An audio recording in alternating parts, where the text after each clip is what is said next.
Hello. Today I'm with one of my favorite agronomists. As you can see, well dressed and ready for the task. And this is a farm visit, a double agronomist farm visit. But I'll be silent in the background, trying to learn from my friend and what he does with these farmers. And I thought it's also good for us all to learn and see what he's doing in the field and what advice he's giving farmers, so that now we can combine all the notes and be good farmers. Follow and let's see how our agronomist is doing.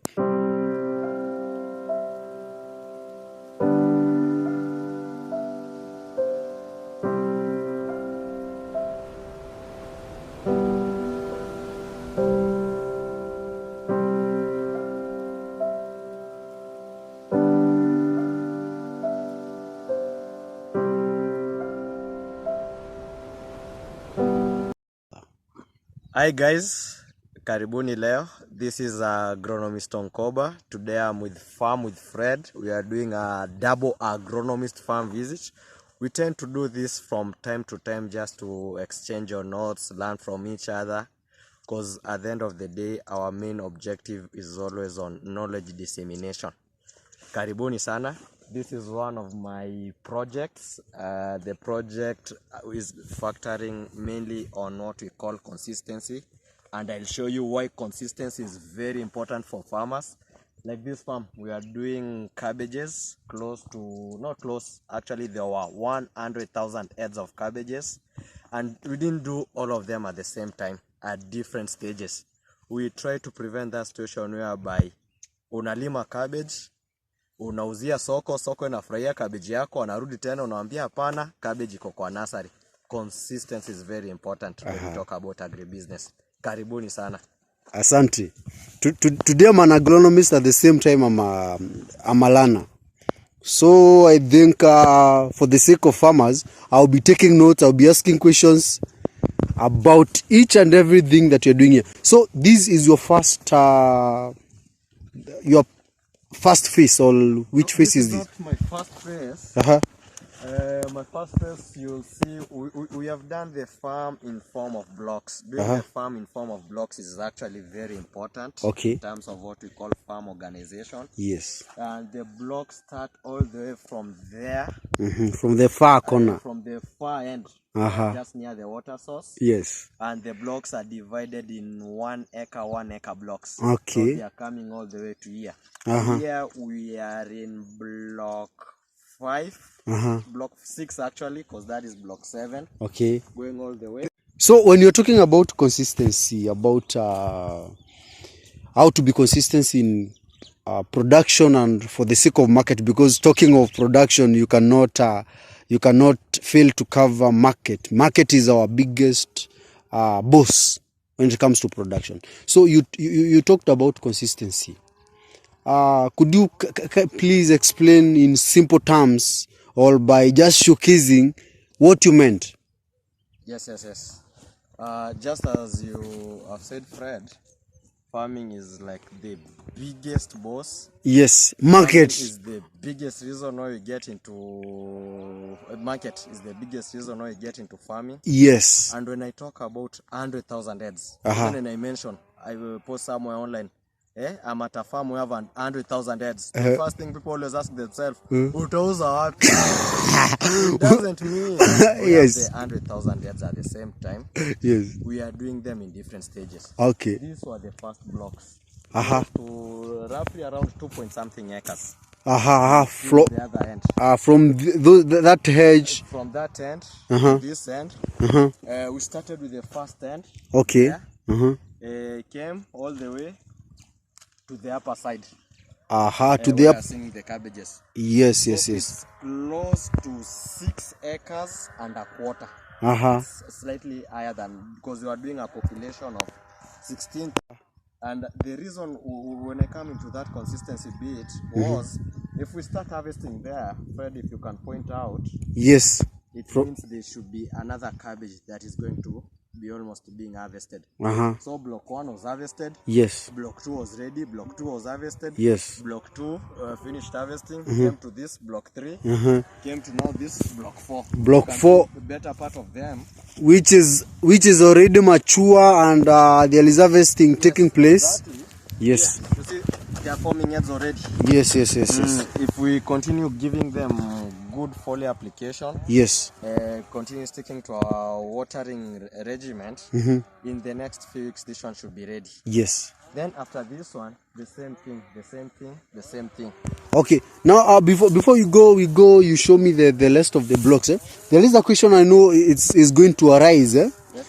Because this land previously you had done cabbage. Yeah. And at the same time you are planning to bring cabbage back here. Yes. So we usually advise farmers, and you are also an advocate of that. We do crop rotation. Yes. So why are you now bringing back cabbage here and you have not rotated it with another crop? Or how is the procedure? Crop rotation is very important. Yes. I won't rule that one out.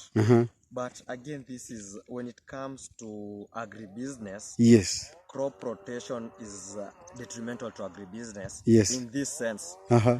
we are doing cabbages. Yes. Our market knows we are doing cabbages. The next time when the market comes on ground to pick cabbages, tell them, unajua ta cabbage hakuna, uko na kunde, ni kunde utachukua leo. It will be surprising for them. Exactly. For crop rotation, number one, Fred, it's not about if you do one season of crop, one cycle of crop. Yes. It's not necessary you do crop rotation. Okay. The build-up takes time. The build-up of the pest and diseases. The pest, diseases, the soil-borne infections, those pathogens. Yes. It's not a good thing. It's something that takes time. And in most cases, Yes. at least around 3 cycles. I'm talking about 3 seasons. So if we do cabbages, yes, this is the first season we have done. Yes. Come again, do cabbages. Come the third time, do cabbages. Will be at a very big risk of build-up. Yes. And the first risk, even before we talk about other pests and everything, is what we call black rot. Yes. Black rot and yes. Cabbages, you understand about them. I understand no the joke, yes. And it's something that is within the soil. Yes. So for just to when we get there, this one is more of we will cross that bridge when we get there. Yes. But in the meantime, doesn't mean we are going to rule any possibility. There are those simple things that build up over time. Yes. We may have some form of pest here that have their eggs still in dormant stage. Yes. Just waiting for the host to come in. Yes. We may have some other fungi. We may have some other bacteria, small. So for our land preparation, first, as you have raised the beds just to mitigate any risks of flooding. Yes. The next thing we are going to do after we have prepared our manure, of course here we have done a soil test. Yes. The soil correction measures we are going to undertake. Yes. Just to put it within the right pH.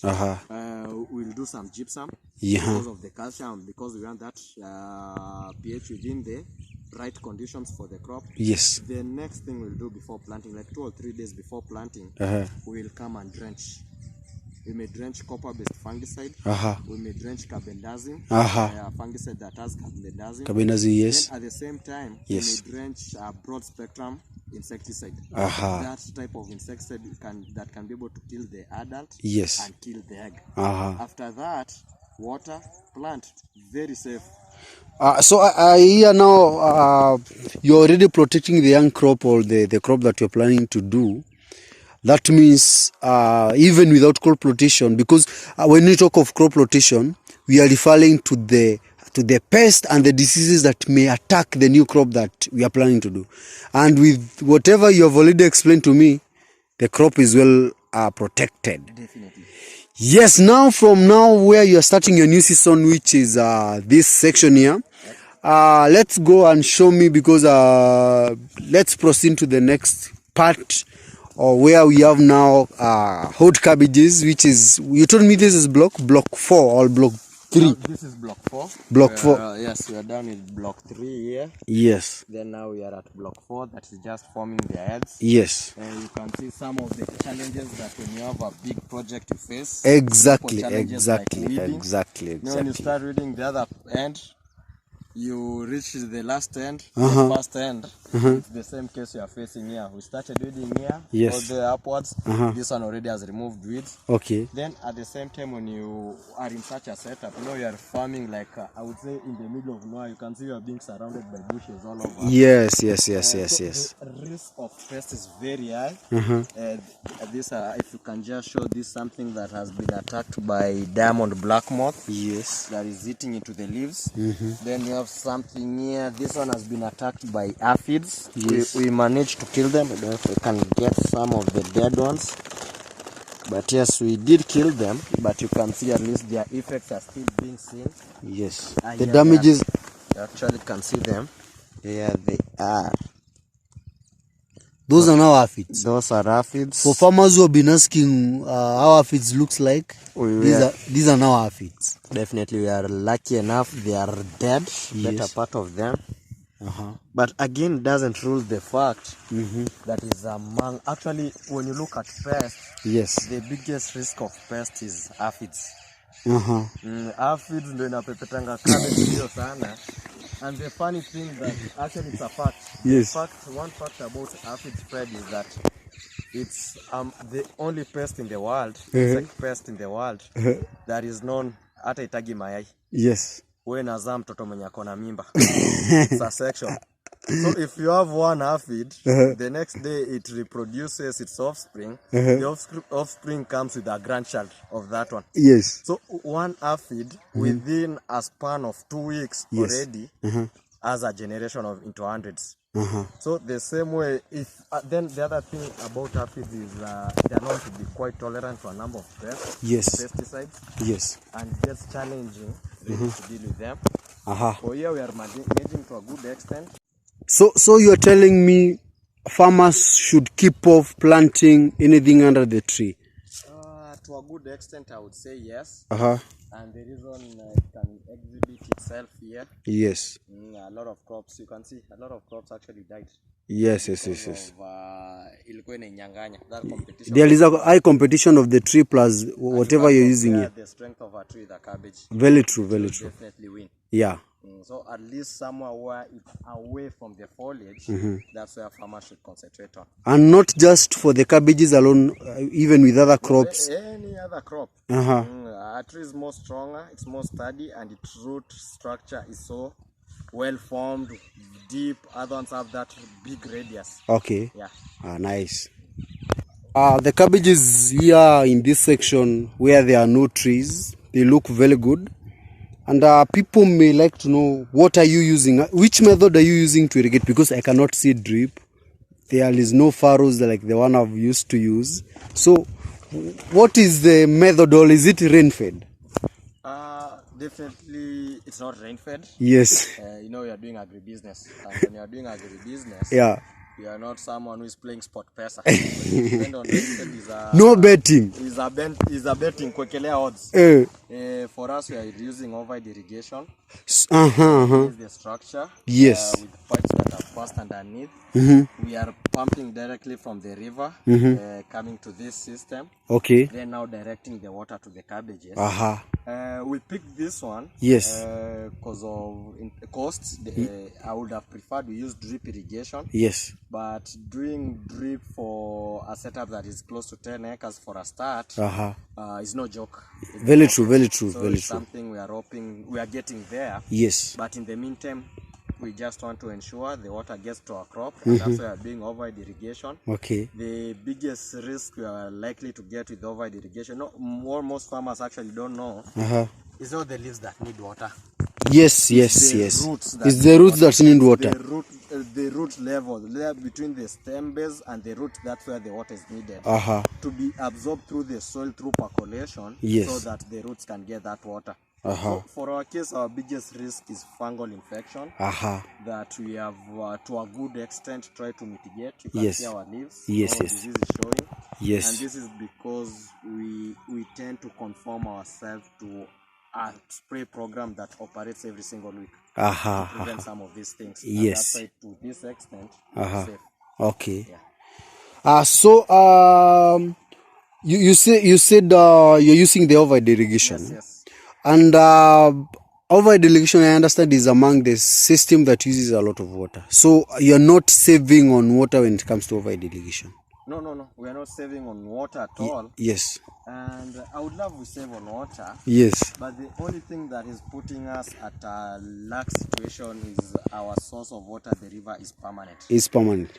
Good. Had it not been permanent, we could be talking about overhead irrigation. What about the cost of production? The cost of production now, in terms of, if I look it, because the pump we are using is diesel. Yeah. So in terms of the energy cost to compared to the petrol cost, it's a little bit low. Okay. But again, you know, at the end of the day, it's more of for here we are looking more into economies of scale. Yes. At least the larger the project, yes, the more out those expenses within the system will be effective.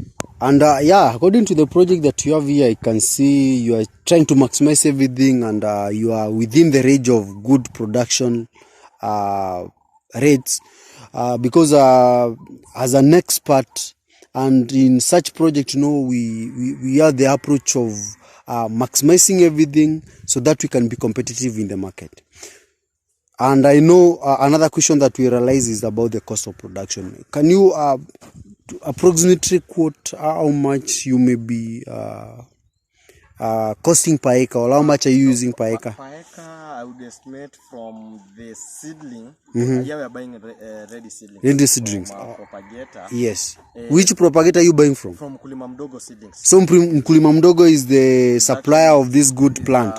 Yes, he's a certified propagator, and that's why I always insist on farmers to operate within certified guys. Yes. You know, we normally, there's this motto for us agronomists we tend to use: do it right from the start.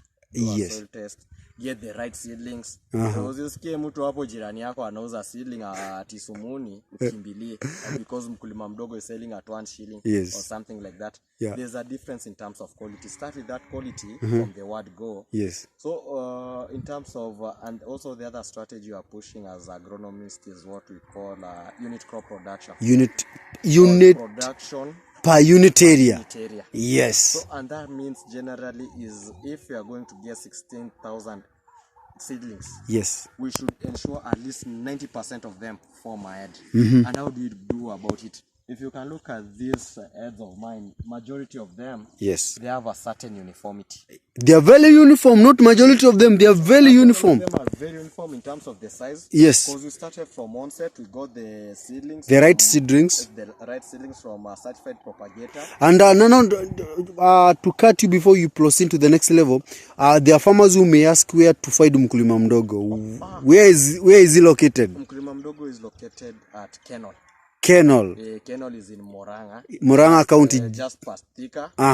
And the good thing about him, it doesn't mean that a farmer who is in Kisumu, Murang'a or Gope, is able to send all over. Most of the projects that we have gone around the country, it sends for us the seedlings. So if you reach out to Mkulima Mdogo, you can be able to receive the seedling, even if you're in Mombasa, even if you are in Turkana, as long as there are some vehicles that are going there. Yeah, definitely. Good. He must be a good guy. Yeah. No, and that's why I'm saying work with people who are certified. Yes. Yes. I avoid the hassle of doing a nursery, and the main reason is in terms of germination percentage. I'd rather know my acre is fitting 16,000 than me get those 16,000. Yes. Instead of buying like a 1 kg tin, then come grow it, hoping that I would be able to get those 16,000. You find by the time the germination, are only getting 9,000. Because for us agronomists, what we tend to advise, no, we are not, most of the time we are not there on the ground for implementation. Yes. We'll do a nursery setup, disappear. Yes. Ule mtu on ground, jua chungwi, akose kupea maji. Germination is pathetic. Wow. So I went for seedlings now.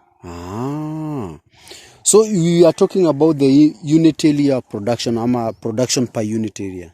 There is something you are telling me about where you, after you getting the good seedling, you make sure at least 90% of production or whatever you are doing is good. Because these among the reason some farmers are making profits, other farmers are making losses. That is very true. Because Fred, when you talk about unit crop production, yes, it generally means whatever input you are giving in a 16,000 population, whatever input you are giving cabbage number 1, yes, cabbage number 16,000 should get the same. This is the tendency or habit you are even tending to discourage a lot. Unaona hata wakati wa top dressing, yes, where you bring wamama kwa shamba, yes, to do for you fertilizer na mkono. Cabbage hii anaweka 2 grams, hii inapea 20 grams. For us unit crop production, we are really insistent in terms of, for these cabbages, it's going to take 5 grams, yes, to use a small spoon. So okay. Today I'm learning. So when you're applying fertilizer, you don't use the manual way like the one that I'm used to use my yards. You don't know whether it's 10 grams or it's 15. You are using a spoon, or there is a certain gadget that you're using to measure the quantities that you apply. For us, we use a teaspoon. A teaspoon? 5 grams. Yes. If it's 10 grams, we tend to use a tablespoon. Tablespoon, yeah. At least for that, it may not be 100% 5 grams, but even if it's 5.2, 5.3 grams, yes, there is that uniformity. Hakuna ile ati huyo amepata mingi, huyo amepata kidogo. Kweli. Those differences, and that's why you even tend to see in some farms, even in terms of the sizes of the crops, yes, tend to be different. Because a certain crop got small fertilizer, another one got more fertilizer. Now it's sprouting so well. That's why unit crop production tends to come in. The only thing that is pushing us a little bit off the unit crop production strategy or production per unit area is our form of irrigation. Only that, but we add drip irrigation. Now for drip, it releases a certain amount of water every single hole, yes, for a certain period of time. 15 centimeter hole spacing per hour releases close to 1.5 liters of water. Yes. So we add drip here would be 100% within that strategy of production per unit area. In the meantime, we are pushing how we can. I can see. Now that's good. Any farmer who is watching this, I know they have learned something from the unit production, and that is among even me on my side. I've been training that, though I haven't shared much of that on my social medias. Unit production is the way to go. Know the numbers and the production per unit. So when it comes now also in production, the cost of producing per head, how much are you, how much do you use to produce cabbage, so that also you can be very competitive in the market? Don't forget that there is another farmer somewhere who is doing the rain fed of these, and you are going to meet them, you are going to meet at the same time in the market. So how do you make it so cheap, so that now, because I understand also your cabbages fetching quite good money in the market, and you are selling at a very low price. So what is the secret? The secret, number one, when you break down the cost per single lead. This single lead, when we buy it at 2 shillings, you do the fertilizer, you do the foliar feeds, you do the cost of fuel. When I break it down to produce this set to maturity, a few months ago it would have been around 6 shillings. But you know, a lot of inputs have also gone up. Yes, the fertilizers and even the fuel, everything has gone up. It's coming to 8 shillings. So the cost of production per head, you are approximating at 8 shillings. So when you sell this cabbage at 15 shillings, actually I was selling at 15. That is what we are selling it. Yes. And you are making good money out of it. You are making good money. Because now what is favoring us, and farmers should be able to note this important point, is what we call volumes. The market is interested in 2 things. Number one, the market dynamic goes in form of quality. Yes. You know, you can have 20,000 heads of cabbages, like into vitu tudogo, yes. Or it could be big, like in leo watu wakuja soko wanagonga ni hewa ndani. Yes. But if you have a nice head, very heavy, ikigongo, there's no that drum imejaa kuja. That is now the quality of the market. So the person buying is happy, umempea quality anataka. Yes. Then for you, a farmer, you can have 3 cabbages with good quality, but nothing. Because if you do 3 times 7 shillings is only 21 shillings. Yes. That's a new credit ya mkulima. Kweli. But when you have 30,000, yes, and you are getting a profit of 7 shillings from each cabbage, yes, and it's only a period of 3 months, 90 days. that is good money. Very That is now true. what we call about agribusiness, investment in the soil. And I know you have quite good of number of farmers. Yeah. As we continue, there are some farmers who may like to reach out to you, wakufikie, because they would like to work with you. My shamba stands for Maisha ni Shamba.